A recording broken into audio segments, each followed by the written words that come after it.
All right, let's talk about something that, a lot of us have felt at some point: social anxiety. We're going to dive into what it really is, where it comes from, and those mental loops that can really keep us stuck. Have you ever had this happen? You're just hanging out, maybe in a meeting or with friends, and someone puts you on the spot with a question, and just like that, poof, your mind is a total blank. It's like your brain just hits the off switch. It's such a common, but man, a really uncomfortable feeling, right? So, this is exactly what happened to this guy, Jim. Picture this. He's at work, just a normal afternoon coffee break. A coworker asks him a super simple question about some new company policy, and boom, the whole conversation just stops. Everyone's looking at him, and that silence, it just stretches on forever.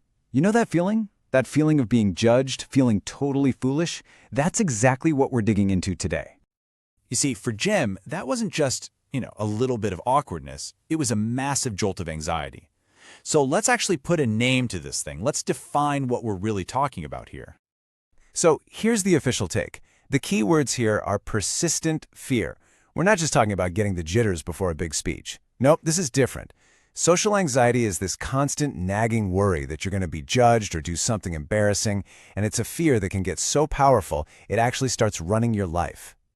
Okay, so this is a big one. A lot of us kind of throw the words social anxiety and shyness around like they're the same thing, but they're really not. And figuring out the difference is absolutely key to getting what's going on under the hood. Think about it like this. Shyness? Super common. Something like 40% of adults say, yeah, I'm shy. And it's often temporary, right? Like when you walk into a party where you don't know anyone.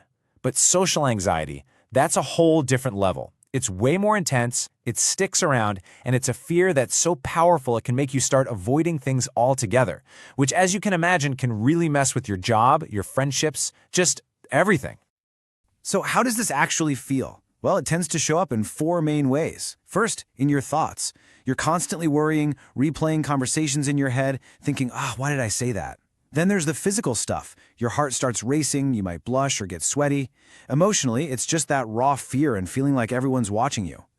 And of course, all of that affects your behavior. You might start avoiding eye contact or talking really quietly, basically just trying to disappear. But what keeps it going? What's the engine that's driving this thing?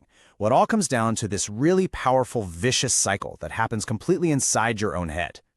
And this gets to the heart of a therapy approach called cognitive behavioral therapy, or CBT. The core idea is simple but kind of mind-blowing.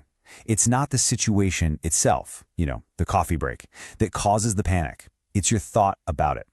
That little voice in your head that says, everyone thinks I'm an idiot. That's the real source of the panic, not the actual question someone asked you.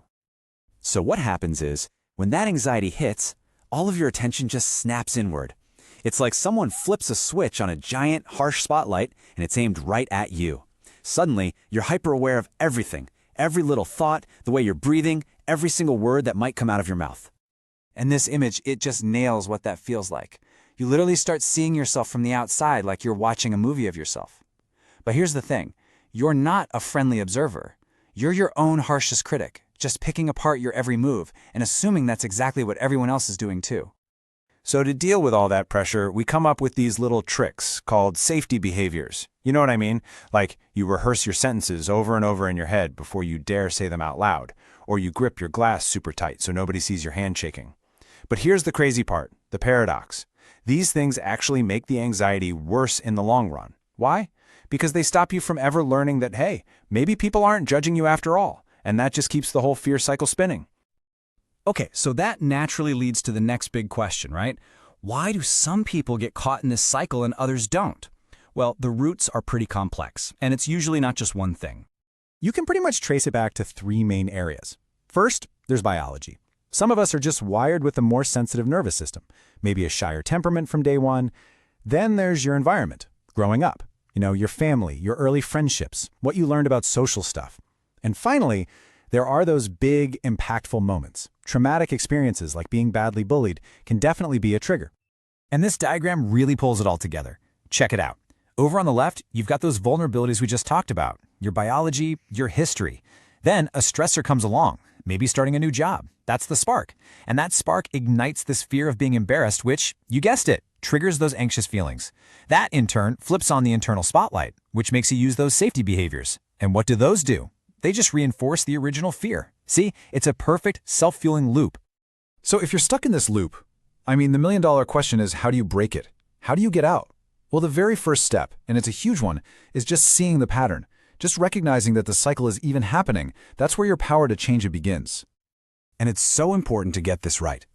The goal here isn't to magically turn into a fearless, life-of-the-party extrovert. It's not about getting rid of nervousness forever. It's about building your resilience. It's about learning how to manage that fear, how to regain your bounce, so that you're living your life, not your anxiety. Which brings us to a really powerful final thought. Think about it.